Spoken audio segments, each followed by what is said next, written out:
Digital Foundry is proudly sponsored by Omen's new wireless range of mice, keyboards and headsets. Let me put it this way, if I had an Inception horn, I'd be blasting it. Xbox Series X arrived with me last week. Actual next generation console hardware, fully armed and operational. Okay, so it says prototype unit on it on the back there. Microsoft says it's not quite final, but I suspect this is as close to an actual retail product as we're going to see pre-launch. And well, what I've seen so far lives up to expectations. I've talked in the past about its remarkable construction and quality, and to actually have that in hand, I'll level with you, I'm loving it. So we have working hardware then, but well, no next-gen games. Not to worry though, because one of the key strengths of the Xbox platform is Microsoft's stated aim to allow users to bring their existing Xbox library across to the new consoles, playing and potentially even looking better than you've ever seen them before. And that's exactly what Xbox Series X does. Today the embargo lifts on backwards compatibility, and I can show you how much extra power the new console brings to the table and the opportunities Microsoft has in really leveraging that for the back catalogue. You know, in the past, some people have said, why bother with such a focus on back compat? Who's actually using it? Well, for starters, simply as a principle, for the sake of preservation, I applaud Microsoft's efforts. And secondly, with the arrival of Game Pass, there's an audience of millions who will have access to a range of titles from across the Xbox generation. Therefore, backwards compatibility obviously matters. Series X does not disappoint. Of course, we've seen some impressive back compat improvements already from Xbox One and especially Xbox One X, where we've seen OG Xbox and 360 games often perform significantly better compared to original hardware. But Series X takes it to the next level, and that is what this video is about. I'll show you phenomenal games that will transform the experience on some celebrated titles. And I'll attempt to quantify just how much extra CPU and GPU power you're getting in backwards compatibility mode. And yeah, I'll be taking a short look at the role of the SSD too. And I'm not going to be making it easy on Series X either. Most of my tests will stack up the new machines against Xbox One X, which at the time I'm filming is still the most powerful games console on the market. My tests are not representative of the gains you'll get on every title though, let me be clear. In the short term at least, if a game hits its frame rate target on existing hardware, the improvement you'll see on Series X will be limited. I say in the short term because Microsoft is teasing a feature that will double frame rate on selected old games. Emphasis on selected there. But yeah, short of running the game at max resolution, you'll likely tell little difference between Doom Eternal here running on Xbox One X or on Xbox Series X. Spoilers, I'm running it on Series X here. But there are other titles like Call of Duty Modern Warfare 2019 that are different. This game targets 60 frames per second, but it doesn't quite hit that. Back compat on Series X will essentially clean up the performance problems, and as this game uses dynamic resolution scaling, it'll likely do it at full 4K too.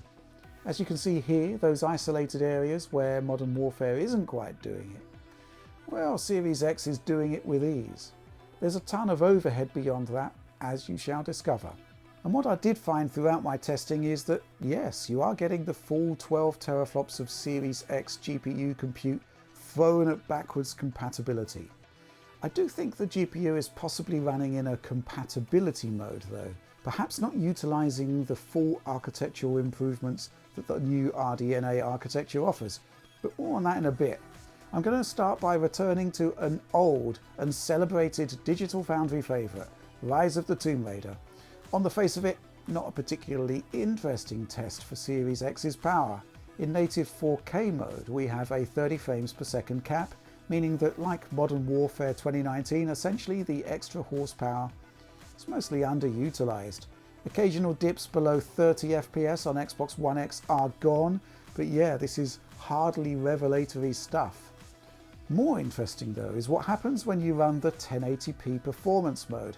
Now, this was a bit of a dog's dinner on Xbox One X whenever you entered a larger map area, like the almost legendary geothermal valley you're seeing here. We have no end of GPU horsepower, even on Xbox One X. We had a 60 frames per second target, but the lackluster AMD CPU cores simply couldn't keep the GPU fed, resulting in frame rate drops, generally wobbly performance and intrusive screen tearing. I'm fairly confident in saying that any game with an Xbox One X performance mode that falls short like this one will run great on Xbox Series X. And you can see that here in Rise of the Tomb Raider, but come on, I know what you really want to see. Final Fantasy 15. Multiple modes available in this one, all with plus and minus points, but it's the light mode that we want to look at here, right? I mean, it's basically locked to 60 frames per second now, a first for consoles, I believe. So again, like Rise of the Tomb Raider, Final Fantasy 15's performance mode locks to 1080p resolution, but this leaves the CPU brutally exposed on Xbox One X, and the more complex the environment, the more the CPU is the limiting factor. Now, most of the time you're over 30 frames per second, so it makes sense to use the other modes to cap performance there and bring the full force of the GPU to bear on higher resolution and more impressive visual effects. But thanks to Series X and the Zen 2 CPU architecture, processor limitations are effectively a thing of the past. If we enter a more dense cityscape, this is where we see the CPU really stressed to its limits on Xbox One X. Frame rates can dip below 40 FPS. It's pretty grim to play, owing to the sheer inconsistency of it all. And yeah, there's tearing at the top of the screen too. But you've probably clocked by now that the Xbox Series X performance is pretty extraordinary. It's entirely locked to 60 frames per second, and it's glorious. In fact, the only real disappointment, if you can call it that, is that Final Fantasy XV's light mode is indeed running at 1080p resolution. Now, wouldn't it be great if you could access the full frame rate seen here and actually put the Series X's more powerful GPU through its paces with one of the higher fidelity graphics modes? This needs the original studio to step in, and Microsoft has allowed developers to revisit old games where the code can now pick up that it's running on next-gen hardware and potentially open up new options. Alternatively, there's a good chance that Microsoft itself may step in. Its compatibility team has access at the system level to do some magic, something I hope to be able to share more on soon. But what I've seen already is Gears of War Ultimate, a 1080p Xbox One game, running at 4K on Series X. And yeah, doubling of frame rate. Work is being done there for select titles, as I said. I'm really looking forward to seeing what happens there. So some pretty extraordinary results so far then, but if the full potential of Xbox Series X's back compat is being limited, held back if you like, by the frame rate or resolution caps of the original games, well, the challenge for me in ascertaining how powerful the new hardware is comes down to finding games that either don't have frame rate caps or have in-game options to remove them. And here's where we return to another Digital Foundry favourite, IO Interactive's Hitman, which has 1440p performance and 4K quality modes on Xbox One X. But not only that, it allows you to turn off the 30 FPS cap on either mode. Now, this title has always been great for benchmarking, or getting as close to benchmarking as you can on a console. The Paris stage in Hitman has always been a CPU hog, and the Jaguars in prior gen consoles just couldn't cope with anything much beyond 30 frames per second. Funny thing here about Hitman, there's a strong argument that its 1440p performance mode is actually surplus to requirements on Series X. You could just unleash 12 teraflops of power on the 4K quality mode, and it's usually enough to get the job done at full frame rate. And as for the CPU side of things, yeah, no worries. So Paris, 4K quality mode, with the frame rate cap removed, it hits a minimum of 33 frames per second on Xbox One X, and it's in those minimum points where you see a touch of slowdown on Series X. But everything soon levels out for the next generation console at least. The packed catwalk and all of those entities, it's a profound test on the CPU, but the new Xbox console simply powers through it. Microsoft says that we're looking at a 4 times multiplier in CPU perf on Series X, which means that there's a big chance that we'll never be able to actually quantify how much more powerful it is in the existing array of games we have, though I do have one or two ideas about how we might address that. So the takeaway so far, we've got a huge amount of extra power, but the initial part of the Paris Hitman segment there does hint at potential limits, and that's something that we can explore more fully in the sequel, Hitman 2. I've used this stroll through the suburbs in the past as a barometer of Xbox One X performance at 4K and how more modern hardware may be able to deal with it, and by implication how the next-gen consoles might perform. Now we can actually test this out on actual hardware via backwards compatibility, as close as we're going to get to a potential GPU benchmark.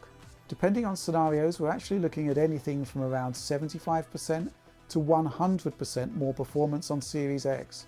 Sometimes even more than that actually. It's interesting that there's no linear gain, no linear relationship between the two performance readouts here as such, and it's worth remembering that while we're doubling T-flops, not everything in the GPU is getting a straight 2x multiplier. Memory bandwidth, for example. I also think that this sequence is a pretty good demonstration of what backwards compatibility can't do. Based on my PC tests, I'd expect a 12 teraflop RDNA GPU to be well above 60 frames per second at all times. The fact that we aren't suggests to me that the compatibility mode built into the GPU isn't tapping into those extra architectural features. Oh, and for the 60 FPS diehards, remember that Hitman and Hitman 2 still have their 1440p performance modes. Personally, I can do without, but the option doesn't disappear. And I've got to say, the results so far in these games, I do think the improvement is transformative. There are current gen titles that really push graphics hard to the point where even Xbox One X can't cope without introducing an option for a resolution downscale. One such game is Dead or Alive 6, which has a native 4K mode, but one that I'd consider to be profoundly unpleasant on Xbox One X and contrary to what a fighting game is supposed to be about. I mean, a wobbly 30 to 40-ish frames per second action in a precision fighting title, it's not good enough, and even the simpler stages actually struggle.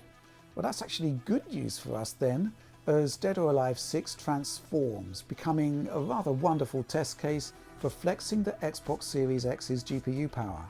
This is 60 frames per second throughput, the way it should be, locked. There are a small number of games on Xbox One X that have native 4K modes that never perform particularly well, but with Series X, now they will. It's almost like they were put in place simply to sit there until sufficiently powerful hardware arrived to deliver the developer's original vision. And here it is. Okay, so let's move on, because there are also some games on Xbox One X that are quite remarkable in that they hammer the GPU and the CPU hard. And in the case of Monster Hunter World from Capcom, they do so with an unlocked frame rate. So you can't cap to 30, there's nothing you can do about it, and so the experience always felt a little bit suboptimal. However, now with Series X, we have the kind of processing performance across the whole system that can absolutely transform the experience. Okay, I admit I've been teasing you somewhat with cutscenes so far, when what you really want to see is the open world and again, the improvement. Night and day, impressive, right? It's not locked to 60 frames per second, but pretty close to it throughout much of the action. Slashing at vitality plants there causes big frame rate drops on both One X and Series X. And I think this kind of highlights how, while GPU compute has risen substantially from the vanilla consoles to their enhanced equivalents to Series X here, we've not seen memory bandwidth increase to anything like the same degree. Even so, the transformation is quite remarkable. And on those games that don't quite hit 60 FPS, well, I'm really fascinated to see how variable refresh rate pans out on Xbox Series X, something I hope to look at soon. You see, certainly from my personal point of view, while I can see and feel stutter when a game is running in the 50s and not at 60 frames per second on a standard screen, I've got to admit that I can barely tell the difference at all on a variable refresh rate screen, certainly not on PC. I was a bit lukewarm about the console implementation on Xbox One X, but I certainly expect things to be significantly improved here. Now, I get it, there's like a ginormous elephant in the room concerning backwards compatibility testing that we need to address sooner or later. But before we do, I'm going to stress again that it's titles that have unlocked frame rate options or no frame rate cap at all that benefit most. Here's No Man's Sky running in its higher resolution quality mode. I've not done the pixel counts on this one recently, but it was 1800p back in the day, and well, not great on Xbox One X. The outlook is not perfect on Series X, but again, it's pretty close to it, almost 60 frames per second throughout. You're getting that 2x multiplier to performance and it's great. As you would expect, the higher frame rate mode is a 60 FPS lock on Series X at what I think is 1440p, or at least it was back in the day, and again, it comprehensively bests Xbox One X here. The elephant in the room I was talking about, yeah, it's going to be From Software's Sekiro, Shadows Die Twice, isn't it? 1800p on Xbox One X, so it's 1800p on Xbox Series X. However, it's running with an unlocked frame rate, which is essentially bad news for the older Microsoft console. You end up hitting GPU and CPU limits. The good news is that Series X is obviously a ton more powerful, so can we brute force our way to 60 frames per second? Well, I've been running the footage throughout that spiel, so I've kind of spoiled that already. I mean, you're seeing a huge leap to performance, but it's not quite 60, right? But yeah, once we're into gameplay, things are starting to look rather more interesting, right? Close-ups on foliage spoil the smooth 60 frames per second graph line there for Series X, but it's clearly a huge step up over One X. The head-to-heads look good, but what about a bit more gameplay? It's still a huge improvement over the old consoles, but clearly the GPU load here is a bit too taxing for the Series X GPU to lock at 60. Still, again, this area at least, 50 to 60 FPS, ginormous improvement over Xbox One X, and I can't wait to give this one a go on a variable refresh rate display. Even as is, the boost over Xbox One X, simply tremendous. So, I've been talking a lot about transformative experiences in this video, and I'm going to end this section with one more.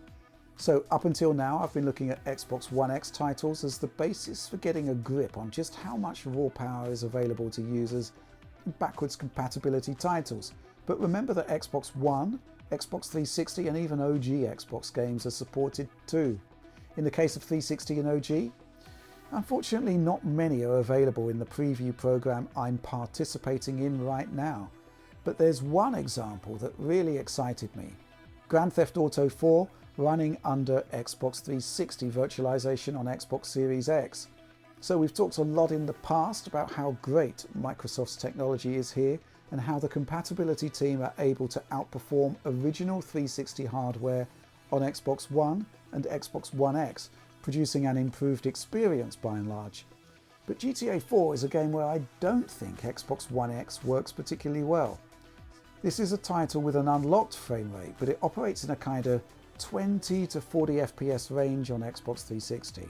Meanwhile, on Xbox One X, it has tons of GPU power to propel the game to full fat 60 FPS, but it doesn't have the CPU throughput to match. There's also some VSync buffering weirdness going on, which means that in some cases, GTA 4 on One X can momentarily perform worse than Xbox 360. I mean, you're looking at the three-way now, and you can see that thanks to the Zen 2 cores in Series X, this game now runs optimally to the point where, try as I might, I cannot make it run at less than 60 frames per second, and believe me, I've put the effort in here. It's a lock, and it's glorious. I'll say it again, transformative. On Series X, it also runs with HDR as well, believe it or not, thanks to the Auto HDR technology built into the new consoles.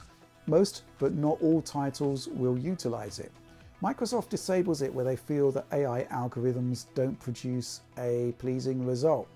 But yeah, it is active on GTA 4. I'm going to cut away now to the intro of the Ballad of Gay Tony expansion, because it really highlights how the experience really is not great on Xbox One X. It's just way too variable. Xbox Series X though, it's as smooth as butter. And some of the performance differentials can be really interesting, like this dancing scene which hammers both Xbox 360 and Xbox One X really hard, while the Xbox Series X, the new console, it just powers on through. So I've been focusing primarily on performance, but let's not forget that 1 and 1x titles using dynamic resolution scaling should basically lock to their upper bounds in most cases. Titles with 30 FPS caps that can't maintain 30 FPS for whatever reason should now do so, but yeah, the magic really is in those games where frame rate is uncapped or where you can remove the limit. And that's why I really hope to see the compatibility team emphasize the double FPS feature that's being discussed, deploying it on Xbox One and 360 titles.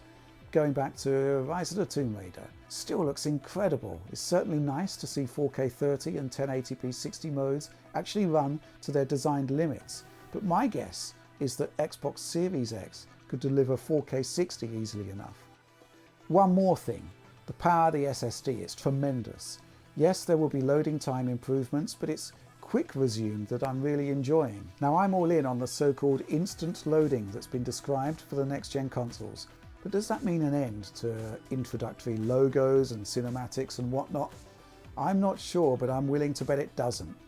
However, quick resume essentially works like save states on emulators, dumping off system RAM to SSD, then reloading it when you return to the title via the front end. The game just thinks that you've paused the title, you can dive right back in exactly where you left off. It's pretty awesome. So I've been running a section of capture here showing how fast quick resume is on my system here, cycling between a range of titles. And funny thing here, I actually saw times in the region of about 6.5 seconds when I was at Microsoft back in March. On the unit that I have here, it is considerably longer, so not quite as fast then, but still definitely a very quick way to quickly cycle between games that are stored on the solid state storage cache. Obviously, using the SSD does mean that you're able to access faster loading times. Ballad of Gay Tony, A Fresh Start.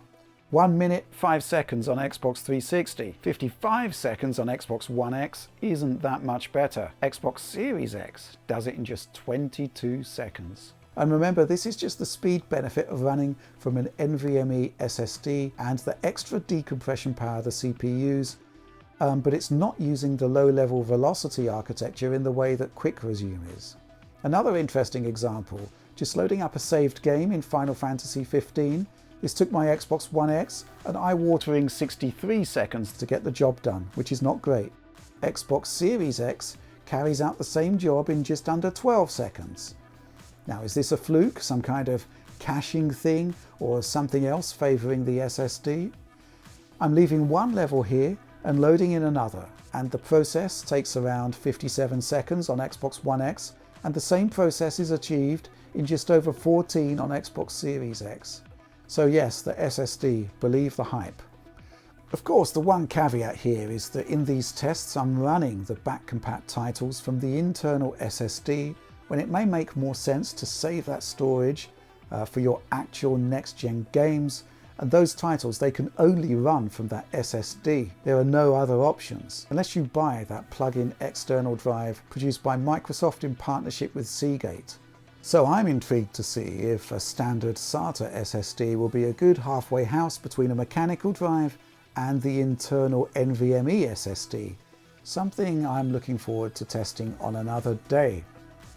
But that's where I am with backwards compatibility on Xbox Series X right now, and I'm excited. The boost to system performance is clearly tremendous, and I'm liking Microsoft's commitment to the Xbox library and putting so much resource into producing results like the ones that you've seen today. I'll just stress it one more time though. I've carefully selected titles where I knew there would be profound improvements, the aim being to see just how much extra performance you get from Xbox Series X under backwards compatibility. There's further horsepower, I suspect, open to developers developing native games for Series X. Now, I think we found the limit of the GPU under backwards compatibility, as high as it is, but the CPU, well, somehow we need to find an Xbox One game with an unlocked frame rate that can really tank performance hard to get any idea of where that limit might be. And even then, I doubt it would be fully conclusive. Right now though, I think we've got at least 2 times the GPU power, limited perhaps a touch in some scenarios by memory bandwidth, combined with essentially a bottomless pit of CPU resources that in the here and now I simply can't find the measure of. The fact that Microsoft is talking about 4 times resolution multipliers and double frame rates says to me that they know they have something special here in hardware terms and want to tap into that, and I really want to see what the compatibility team comes up with. Meanwhile, Auto HDR, I've not tested this in depth, but I'm obviously intrigued. But that's all from me right now. I really hope you enjoyed the content, and if you did, that's what the like button is for. Subscribe if you haven't already, because seriously, there's stuff coming you won't want to miss. Oh, and the bell, ring it for instant notifications whenever we post new content on our channel. And of course, the DF Patreon. If you support us already, you're making work like this possible, and myself and the team deeply appreciate it. If you don't support us, give it some thought. This video and a catalogue going back pretty much 4 years now is available to download in precision quality from digitalfoundry.net. So look, obviously we're just scratching the surface here with backwards compatibility. I'd love to test more and I'm open to suggestions. However, I am on a preview program at the moment, so although hundreds of titles are available for testing, it's far from the complete library. Anyway, thanks for making it all the way to the end of this one, and just generally, thanks for watching and supporting Digital Foundry. I'll be back soon with more Xbox Series X. Featuring its new Warp wireless technology, Omen's PC peripherals allow for lag-free gaming. From the 360-degree audio of its Omen frequency headphones, the 180-hour battery life of the Vector mouse, and the 2.4 GHz connection of its Spacer keyboard, Omen has you covered for the ultimate wireless experience.